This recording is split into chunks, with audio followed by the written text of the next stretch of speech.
I'm joined in studio right now by Blue Institute Artistic Director Madeleine Twyman. Madeleine, awesome to meet you. Thanks for joining us here. Thank you for having me. It's awesome to meet you too. Thing we're really excited about, thing we're obviously talking about here is She of 10,000 Names coming to the Oakville Centre for the Performing Arts on November 20th. Showtime is at 8 p.m., just so everybody knows. Showtime's at 8 p.m. and tickets are on sale right now through the box office. You can either do a walk up or you can phone it in as well. So tickets are on sale now. We actually, for the show, are presenting two pieces now. We Yes, are that is true. presenting Yep, She of that's 10,000 yes. Names, and we're also world premiering a piece called Soukena, which is a new piece. So She of 10,000 Names, we have had on stage before. Mhm. And so this piece in particular was me looking, I'm also love pop culture, right? I'm very into pop culture and from a psychological point of view. And I was like, you know what? I just don't see myself. I just do not see myself. It's very few and far between that I see my experiences as a woman reflected, right? It's this over sexualization, this total just reflection of something that I'm like, this isn't realistic of the women I know, the woman I am.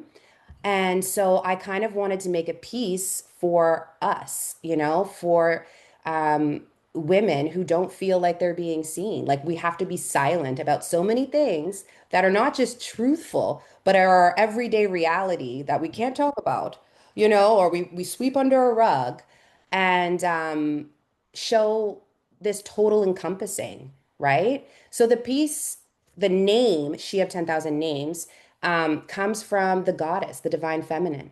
She has so many names. Every culture has multiple True. names for the divine feminine. Every religion, there's Mary, we know, the Madonna, right? Yeah. But then there's all these goddesses and all of these mythical figures, even. So it was calling on, they all point to the same divinity. And so that's what regardless of your beliefs, regardless of your culture, this piece is pointing to that truth, that feminine truth. So yeah, so that's where the name came from. It's got to be exciting, especially in any performing arts, to get the opportunity to do it live. How's that feel? Oh, absolutely. I'm a live girl. Like I prefer being in a theater to being on screen any day. And just that relationship of having the audience there is so special. What can people who haven't yet bought tickets, as an example, or those that have and have, they're taking a leap of faith on modern dance in Oakville. What can they expect with regards to the staging of the show?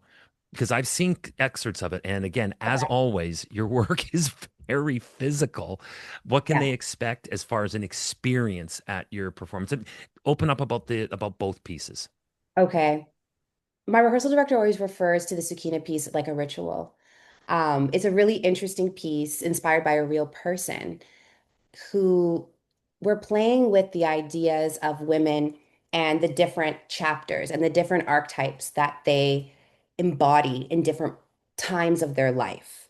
And I feel like man or woman, non-binary, whoever you are, you're going to see yourself and people you know reflected in the work. The work is very physical. It is very technically demanding, but it's also there's room for the audience to ruminate and breathe and think and be there with us. We're taking you on a journey. And from start to finish, you guys are going to be on the edges of your seats. The cast is extraordinary. And the work, we are trying to design it to take you somewhere inside yourself to offer you these reflections. It's not just for women. And even though we're looking through, I'm looking through a feminine lens as I'm creating it, there isn't only women in my life. I have a son, I have a father, like I have Yeah. brothers, it's about the world as a whole around us. Now, you said you studied the Martha Graham technique and philosophy of modern or of contemporary dance. Where did you study that? So I I did go to the Martha Graham School in New York City. I graduated high school here. I grew up here in Toronto, Right. and I actually first went to Alvin Ailey, where we studied all different forms of contemporary dance, Horton being one of them, and Graham. And a lot of the faculty at Ailey was also faculty at the Martha Graham School at the time. And some of my teachers, I was just really inspired by them, and they encouraged me to audition there. And I ended up getting a scholarship to their school. So my last 2 years of post-secondary, I did in the Graham School, and then I started to work with the ensemble. But Mhm. modern dance, when it was, working its way into the mainstream, I've heard a number of dancers. I want to get your take on this, who have Okay. said, a really easy way to look at contemporary dance, because contemporary dance birthed came from ballet, from more Yeah. classical ballet, where Yeah. classical ballet is, point shoes reaching for the stars, where modern dance is exploring more. It's more grounded. It's exploring more your space around you, which is why one is way up in the air and the other one tends to spend a lot more time on the dance floor. That's right. Yeah. And Martha was a huge, she really took floor work to a whole new level. Yes. Graham classes, we spend a long time on the floor. We start on the floor and we root ourselves into the ground. And I think that's where the spiritual connection comes from. And I always loved when we were doing floor work, and the teachers would tell us, when you're using your arms, you're declaring who you are to the universe. There was all these metaphors and these reasons why we were moving. And when you look at the Graham technique and you travel or you study yoga, you start to see like how she concocted this, right? Because she was traveling. She was traveling through Asia and Spain and all these different places and studying yoga and studying different philosophies and religions. And you can see it when you're sitting and there's just this feeling. It's meditative. And all dance is. I feel like all dance classes are a ritual. I love a ballet bar. Like, what a ritual a ballet class is. And my mother's actually a ballet teacher too. Oh, good. Yeah. Let's talk about Blue Institute Dance Company. Award-winning choreographer. You founded Blue Institute. Now, I just want to read a tiny bit about it. It's a what you call a dance ensemble that merges art, philosophy, and human experience. Was that something that you have always done in your career, or and then how did that translate from your own sort of way into the company's ethos? Yeah. So I've always danced, Hmm. right? So I've always been a contemporary dancer. And I've always been a student of life. So always studying and very interested in history, in theology, philosophy, and specifically women's history. So the company came about though. I have a dance school and I've had a dance school for 12 years. And I would have students graduate and we would create this amazing work and they would want to stay and keep creating. So the company actually birthed from our pre-professional program very organically. And we were very lucky because in those early years, we were receiving a lot of opportunities for stage time. So the company kind of birthed through this trajectory of my students graduating and being in their early 20s and still wanting to create. And they helped me kind of like muses to grow the company into what it is today, which is still very new. We're still very young, but yeah. You like theology. Let's go this direction. Long before humans could even record history or communicate through written word, their legends, their tales, their family stories were passed down for millennia through dance and music. It was through movement. But that's not today, as we know. Now we live in an age where arts funding, as we know, is always a tough sell on anybody, whether it be media or whether it be, sorry, government or corporate. And digital media has such a firm grasp over today's youth. Empowerment, to me anyway, when I see kids losing it all because they're so dedicated to what's on the phone, empowerment's so much more important now than ever. So In Mm. your company's mantra, empower, elevate young dancers, what is that to you? Well, yeah, you're speaking my language. This is stuff I think about all the time. And you're so right because you cannot learn to dance without it being passed on through this oral legacy, like you're talking about of storytelling, like we have in ancient cultures and our cultures all throughout time. We've Precisely. passed it down, right? And I think that that sometimes gets forgotten in the commercialization of dance, right? Through the algorithms and on Instagram, what looks good in a 20-second clip probably doesn't look the same in person, right? And what reads on stage and what reads on your screen are two different things. You talk about the process, the rehearsal process. It's interesting because that's something that the audience, obviously they don't see. They Yeah. come for the final product. So essentially, what you're giving them is the best 2 hours or hour and a half, 2 hours, depending on the length of the show, of this is what the sum of the parts is.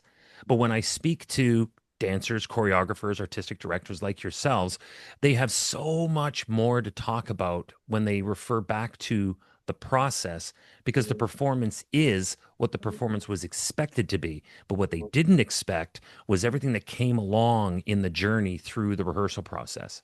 Yes. The rehearsal process is this ebb and flow, right? Yeah. There's days where I'm like, oh my God, today was amazing. And then there's days where I'm like, oh my God, like, are we gonna be good? Like, I don't know. And then there's medium days where you're just like, okay, we did it. All right, Right. well, we'll try again tomorrow. And it's so fun. And the breakthroughs that happen. But yeah, the rehearsal process, I think, is like climbing a mountain. Well, I keep telling everyone it's like building a house. Because when I'm teaching them the piece, they're getting worried about things. I'm like, we haven't brought in the interior decorator. We are just putting up the structure right now. Don't worry. And I've never actually set full length piece, like full length choreography. I've done excerpts, but like a full length on a totally new cast. I've usually create with them. So it's usually a lot more collaborative. Right. And right now it's not as collaborative because I'm like, okay, this is verbatim what we're doing and I'm going to set it on you. And some of these dancers I just met. So it's that is another layer in the process. And it's fun, it's really, you learn so much working with dancers you don't know. Walk me through your cast. Tell me a bit about the cast we can expect to see because that's always exciting. Yeah. So we have 10 dancers. Um, Extraordinary dancers. And one thing I look for, we had an open call for the show. We held an audition, and I was saying to you earlier, I was hoping for a few dancers, you know, a handful, to choose from because it's really hard to find dancers. And I was overwhelmed by the response. We had so many dancers come, and I was only looking for two, max three, and I ended up taking seven. And yeah, because I couldn't decide. Like I literally couldn't decide. And I thought, why not? And you could see that dancers in Toronto were hungry for concert dance work. Yeah. There's not a ton of concert dance work. There's more commercial work, right? Yeah. And the concert work is very few and far between and very hard to get. So I think that was part of it. And I saw how excited they were and how passionate they were and how they had that same touch of madness I had, that they just want to be in a process to see how hard they can work and what they can create with a group of inspiring people. And so I said, okay, I'm going to hire seven. So that brought the cast to 10. And one thing I looked for is individuality. Like, I don't want my cast to look the same. That is actually, I'm trying for that not to happen, right? Ballet Right. companies, they want this uniformity. They want this certain thing. I don't. I want interesting people. I want you to have an amazing artistic signature and amazing vocabulary to work from, but I'm really looking for people who are just unique and make you want to look at them and wonder what makes them tick as they move. And so it's really beautiful, our cast. We have a young man who's 6'6" in the cast, and Oh man. we have people who are like it's just this beautiful it's a real reflection too of my community. Like I just see, like I said, everyone will see themselves reflected in the beauty, the overwhelming beauty of the cast.